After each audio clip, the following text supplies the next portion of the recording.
Bonjour à tous. Alors, vous avez tous entendu certainement parler de cette fameuse nymphe qui imite moyennement, mais plutôt efficacement dans l'eau, la fameuse nymphe de Trichoptère. Voilà, la larve sans fourreau. Alors, je vais proposer aujourd'hui un montage classique que beaucoup d'entre vous connaissent déjà, mais qui, à mon avis, reste une des nymphes les plus prenantes dans nos rivières et torrents de montagne. C'est la fameuse peau de chamois. Alors, pour ce faire, je vais donc utiliser un hameçon de 14. Alors, je dirais 16, 14, 12. Voilà, plus petit, ça sert à rien, hein, parce qu'on sera en dehors de la larve naturelle. Plus gros, vous verrez, je vous montrerai un autre montage pour que ça soit un peu plus réaliste encore, mais celle-ci, on va se limiter dans ces tailles-là. Donc en calice, bien sûr baissant, avec en tête une petite bille tungstène de 2,8 mm noire. Voilà. Je vais utiliser, alors certains vous diront que l'idéal c'est la peau de chamois. Alors la peau de chamois, c'est tout simplement, vous savez, cette fameuse peau qu'on utilise pour laver la voiture. Voilà.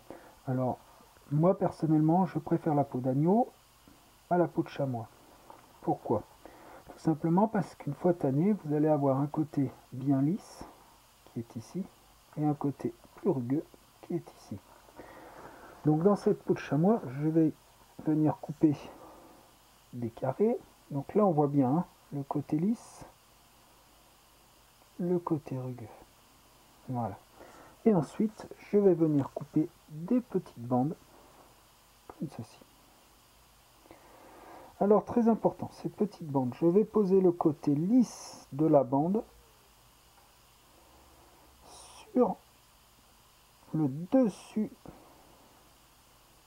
voilà, de la hampe. Voilà. Ce qui fait que en haut là, j'ai la partie rugueuse.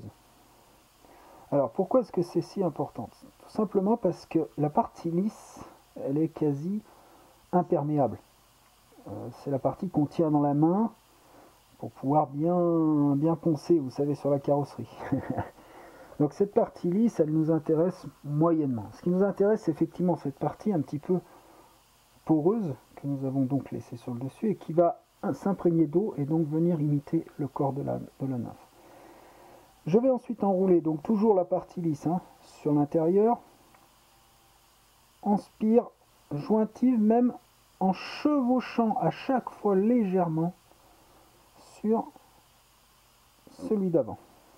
Donc vous voyez, je fais un tour, je chevauche légèrement sur celui d'avant. Et tout doucement, je vois apparaître mon corps. Voilà. Je chevauche et je chevauche une dernière fois. Et je viens bloquer au ras de ma perle, ma bille, pardon, de ma bille tungstène. Hop, 2-3 tours derrière, 2-3 tours devant. Et je viens couper à ras. Voilà. Donc vous voyez déjà que là, avec un corps pareil, ça laisse pas indifférent. Je bloque correctement, une demi-clé pour bloquer ma lame. Voilà. Ensuite, je vais tout simplement prendre un dubbing le plus foncé possible. Si vous avez du dubbing de lièvre noir, c'est super. Moi, j'ai un dubbing de lièvre qui est un tout petit peu plus clair que le noir, mais c'est un gris bien foncé qui va assez bien. Donc, je l'applique sur mon fil. Alors, vous vous souvenez, j'utilise pas de poivre de façon à pouvoir libérer mes fibres après. Voilà, hop. Et je viens former mon thorax juste derrière la bille. Alors un thorax assez touffu, hein. N'hésitez pas. Vous allez en enlever après, vous allez comprendre pourquoi. Voilà, et je viens bloquer tout ça derrière ma bille. Hop, tour,